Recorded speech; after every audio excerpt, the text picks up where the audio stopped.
असल्याचं एकनाथ शिंदे यांच्याकडून जरी सांगितलं जात असलं तरी त्याचा संदर्भ हाच आहे की राज्यामध्ये काहीतरी घडणार आहे। पंतप्रधान मोदी आणि अमित शहांची बैठक संपली आहे आणि थोड्याच वेळामध्ये जे.पी. नड्डा, अमित शहा आणि जितेंद्र सिंह यांची बैठक जी आहे ती होणार आहे आणि त्यात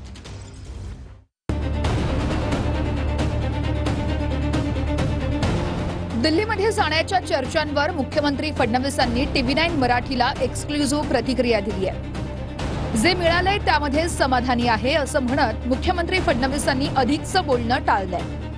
जे दिलं आहे ते उत्तम आहे।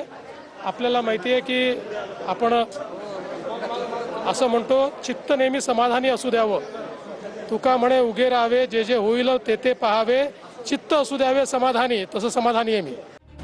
केंद्रीय मंत्रिमंडळ विस्तारात फडणवीस दिल्लीत जाणार असा दावा वारंवार केला जातोय। आधी संजय राऊत आणि मग आदित्य ठाकरे यांनी तसं जाहीरपणे बोलूनही दाखवलं होतं। पहिलं मी थोडा विचार केला की आपण खरोखर ह्या सगळ्या थापा ऐकायला बसायचं का, पण नंतर मी हा पण विचार केला की मुख्यमंत्री महोदयांचं कदाचित शेवटचं अधिवेशन असेल, त्यानंतर ते केंद्रात जातील तर थोडं बसूया, ऐकूया। त्यांचा ग्राउंड कनेक्ट हा तुटलेला आहे हे क्लिअरली कळतं। मला जे चित्र दिसतंय त्यानुसार विदर्भातले चंद्रशेखर बावनकुळे हे देवेंद्र फडणवीस यांच्यानंतर मुख्यमंत्री पदासाठी योग्य नेते मला नेहमी दिसतात। सगळ्यांशी संवाद ठेवणारे, सांभाळून घेणारे।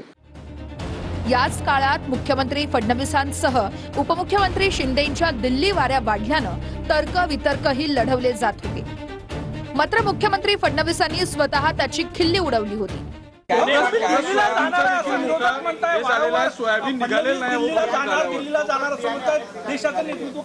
मी परवाच गेलो होतो दिल्लीला।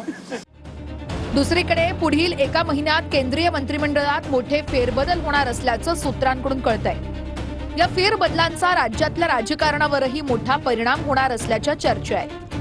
अशातच आज TV9 मराठीच्या प्रतिनिधींनी पंढरपूरमध्ये शासकीय महापूजा झाल्यानंतर मुख्यमंत्री फडणवीस आणि अमृता फडणवीसांसोबत संवाद साधला।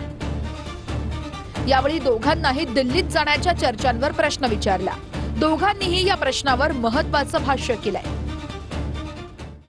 पांडुरंगाची इच्छा असेल तोपर्यंत आपल्याला काम करायचं आहे आणि मला असं वाटतं की किती काळ आपण राहिलो हे महत्त्वाचं नाही, आपण नेमकं त्या काळाचा उपयोग काय केला हे महत्त्वाचं आहे। पुढच्या वर्षी दिल्लीत जाणं होईल नाही, मला महाराष्ट्रातच राहायचंय आणि मी देवेंद्रजींना महाराष्ट्रातच ठेवणार।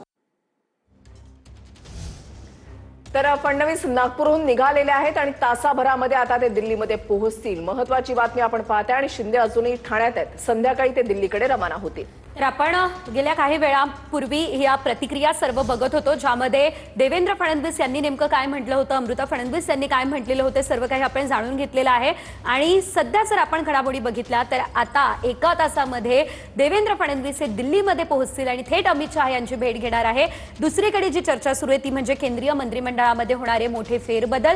त्यामुळे आता अमित शहा यांच्यासोबत नेमकी काय चर्चा देवेंद्र फडणवीस यांची होते याकडे सर्वांच्या नजरा लागलेल्या आहेत। गेल्या काही दिवसांपासून फडणवीसांकडून जरी दिल्लीमध्ये जाण्याच्या बातम्यांचं खंडन करण्यात आलेलं असलं तरी राजकारणामध्ये कधी काय होईल याचा अंदाज बांधणं आणि ठोसपणे सांगणे फार कठीण असतं, असं सातत्यानं राजकीय विश्लेषक, राजकीय तज्ज्ञ हे सातत्यानं म्हणत असतात। आज ज्या वेळेला धर्मेंद्र प्रधानांनी आपला राजीनामा दिलेला आहे आणि त्याच्यानंतर आता राष्ट्रीय राजकारणामध्ये ज्या पद्धतीनं हालचाली सुरू झालेल्या आहेत आणि फडणवीस आणि शिंदे हे आज शहांची भेट घेणार आहेत अशी माहिती मिळतेय। त्यामुळे आता दिल्लीमध्ये नेमकं काय घडतंय आणि त्याचा राज्याच्या राजकारणावर कसा परिणाम होणार, काय परिणाम होणार हे पाहणं देखील तितकंच महत्त्वाचं असेल।